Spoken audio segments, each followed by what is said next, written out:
There are moments when you look inside and feel nothing. Not peace, not joy, just a quiet, heavy space that seems to stretch forever. You try to name it: loneliness, boredom, pointlessness. But deep down it feels like something more terrifying. It feels like a hole where your life should be. And if you're honest that emptiness scares you, you distract yourself. You scroll, you work, you talk, you pretend. But when the noise fades and the room is finally quiet, the feeling comes back. Today I want you to look at that emptiness in a completely different way. Because Carl Jung, one of the great explorers of the human psyche, believed that this void is not a flaw. It's not proof that you are broken. It is a doorway.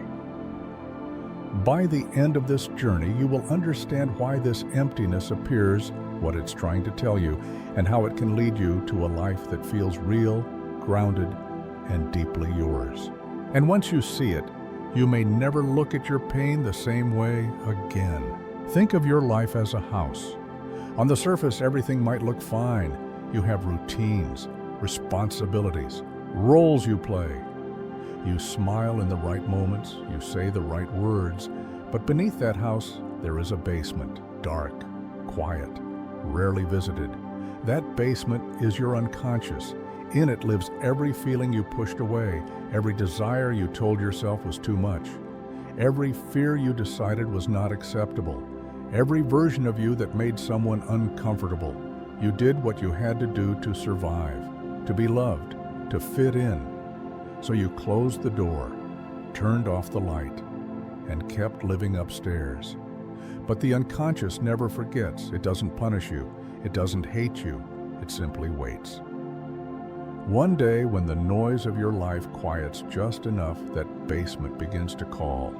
Not with words, with a feeling of emptiness, not because there is nothing inside you, but because so much of you has never been met. Jung believed that this emptiness is a signal, a gentle alarm from your deepest self. It says, I'm here. I'm still alive. Something in you is ready to grow. Maybe it appears after a breakup, after losing a job, after achieving a goal you thought would fix everything, and realizing it didn't. Or it shows up in the most unexpected moments, at a party surrounded by people, at dinner with friends, in the middle of laughing, and suddenly for a second you feel disconnected, like you are watching your life from a distance. Like you are present, but not really in it. That feeling is not random, it is a mirror. Imagine that your life is made of two worlds: the outer world, work, social media, expectations, what people see, and the inner world, your fears, your dreams, your creativity, your questions, your wounds. Most of us are trained to invest in the outer world, to build an image, to be someone, to keep up.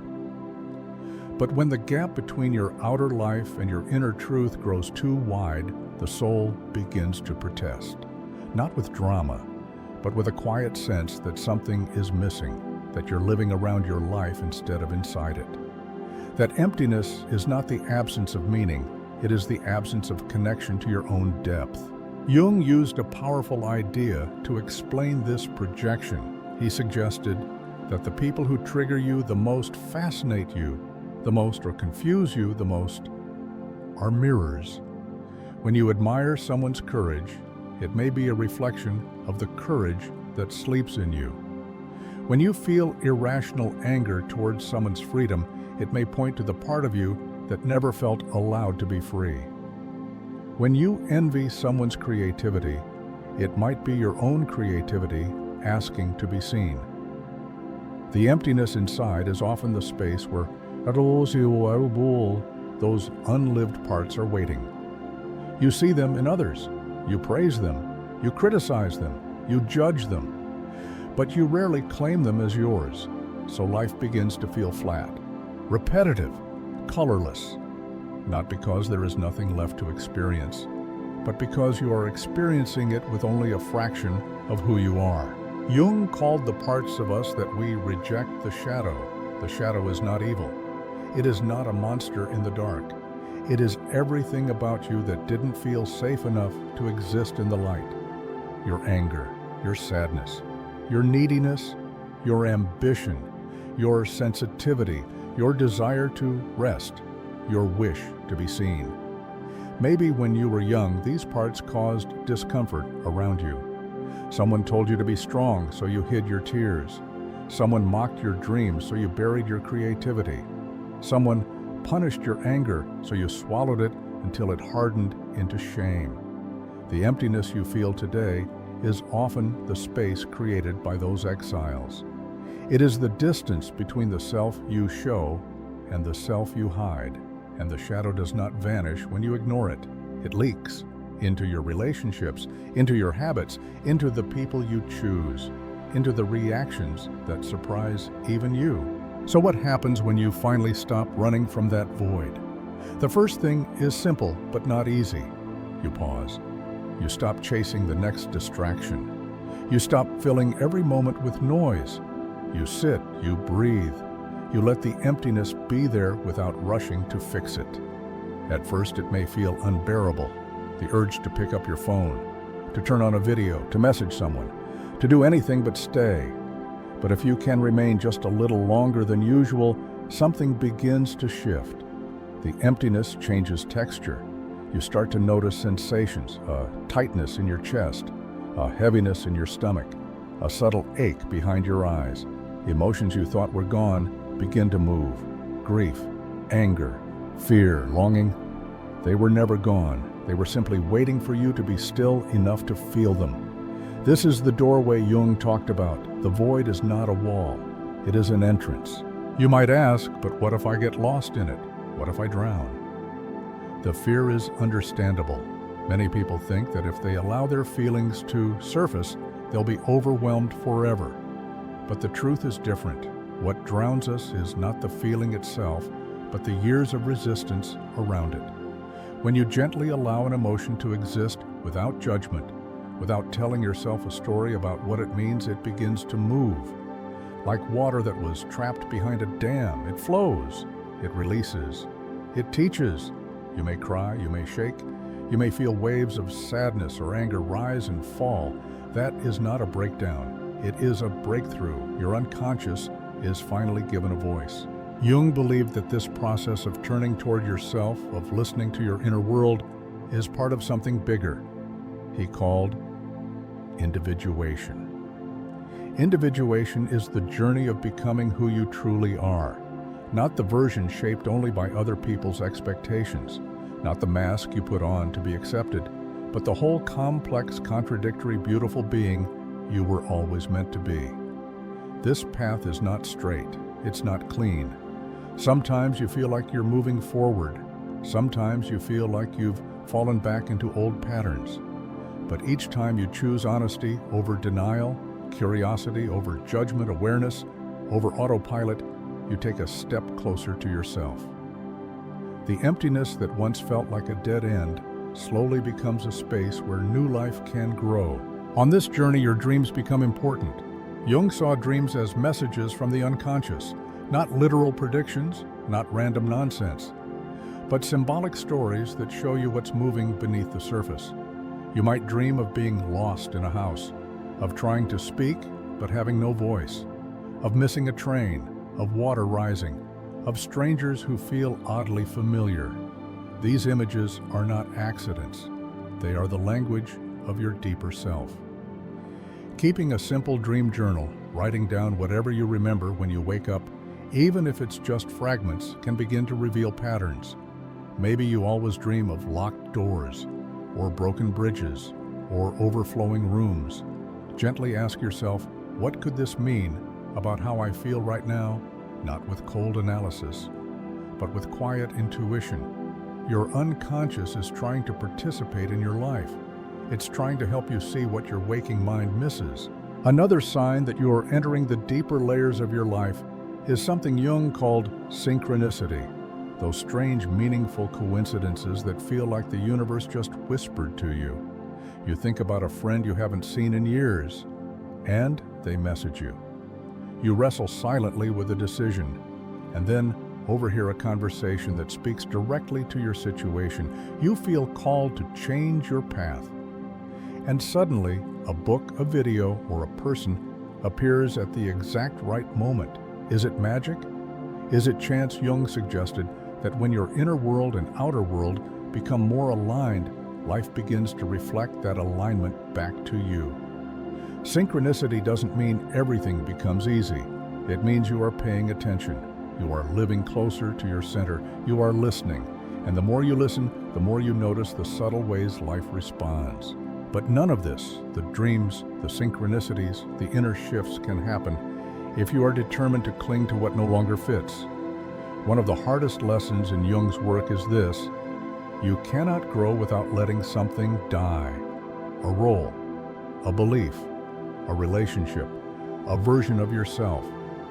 Maybe you stay in a job that drains you because it feels safe. Maybe you hold on to a love that no longer nurtures you because the thought of being alone terrifies you. Maybe you cling to a lifestyle that looks good from the outside but leaves you empty when the door closes at night. To your soul, that is a form of slow suffocation. The emptiness that grows under those conditions is not random. It is your inner world saying, "This is not it. Something needs to change." Letting go is painful. It can feel like stepping into a dark forest without a map. But every time you release what no longer matches who you are becoming, you free energy. Energy that can now flow into what truly matters. So how do you begin this process in your everyday life without turning it into another self-improvement project that exhausts you? Start small. Start humble. Start here. Take a few minutes each day to sit with yourself without distractions. Notice how you actually feel, not how you should feel, not how you want to feel, just what is there. You might discover a quiet sadness under your smile, a tiredness beneath your productivity, a rage buried under your politeness. Instead of judging these feelings, greet them, as if they are old friends who have been waiting outside the door in the cold. I see you. I don't fully understand you yet, but I'm willing to listen. This simple inner posture is revolutionary because for the first time, you are not abandoning yourself. Another practice: pay attention to your triggers. When someone annoys you more than the situation justifies, when jealousy flares, when you feel an outsized anger at something small, instead of asking, "What's wrong with them?" ask, "What is this touching in me?" Maybe that person's confidence activates the part of you that never felt allowed to shine. Maybe their emotional needs hit the part of you that learned to suppress your own needs to keep the peace. Maybe their freedom mirrors the cage you've built around yourself. This doesn't mean you tolerate harmful behavior. It means you use your reactions as a compass. They point you toward parts of yourself you may have disowned. Each time you bring one of those parts out of the shadow and into awareness, the emptiness shrinks a little, because more of you is allowed to exist. Creativity also plays a vital role in this journey. You don't need to be an artist in any formal sense. You just need a way to let your inner world take shape outside of your mind. Write, draw, dance, play music, build, cook with intention. Move your body in a way that feels like expression. These acts are conversations with your unconscious. They give form to what you cannot yet articulate in words.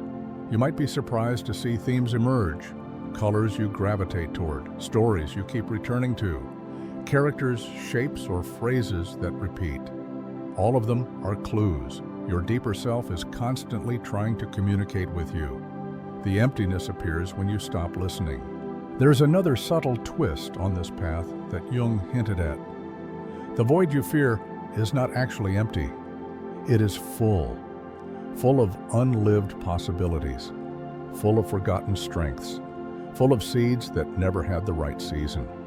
When your old life begins to fall apart, it can feel like the end, but often it is the soil being turned over so something new can grow.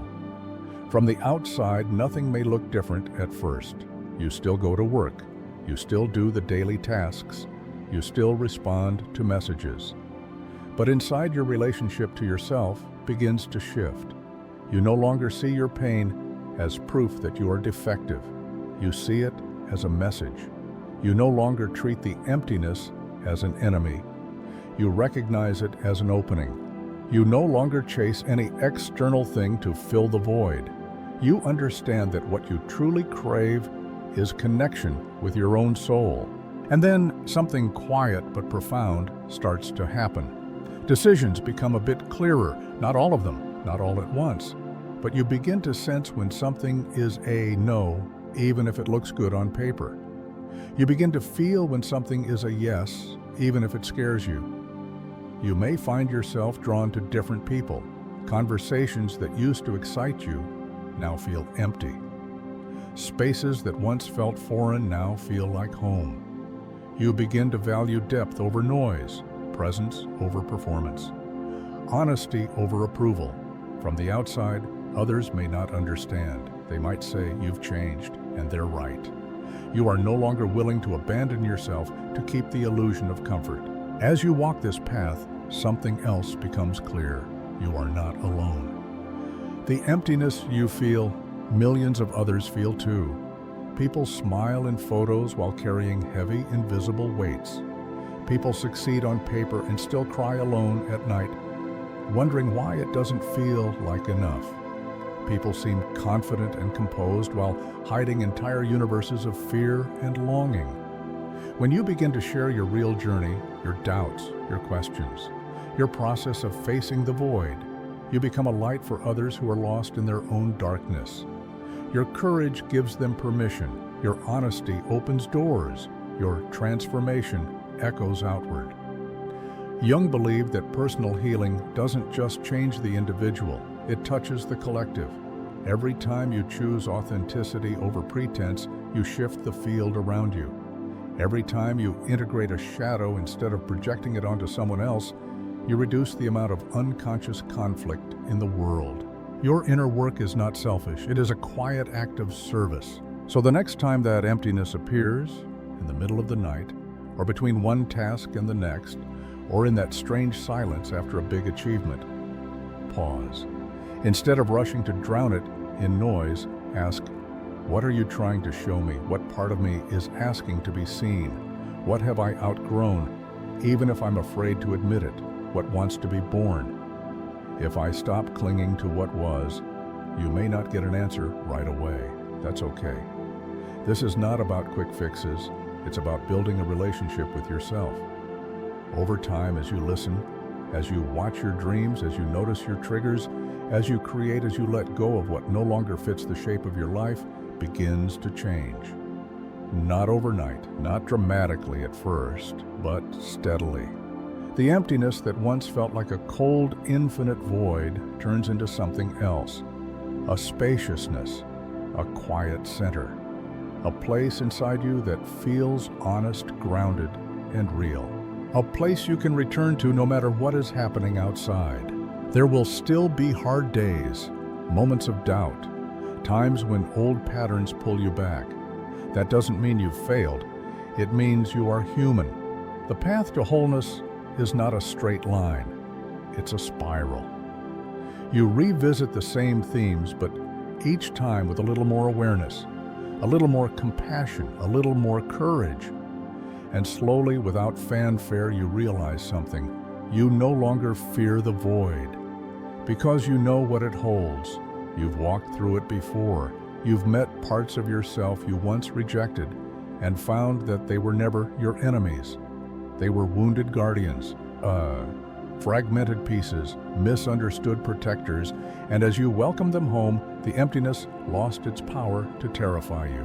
One day you may find yourself sitting in the same room in the same life, with the same responsibilities, but with a completely different experience inside. There is still silence, but now it feels rich, alive, full of presence. You can be alone without feeling abandoned. You can feel sadness without collapsing into despair. You can feel uncertainty without losing yourself, because you have discovered a quiet truth. You are not the emptiness. You are the awareness that can hold it. You are not the broken pieces. you are the space where they can come together. And as Jung reminded us, who looks outside dreams, who looks inside awakens. Your awakening doesn't have to be dramatic. It doesn't need fireworks.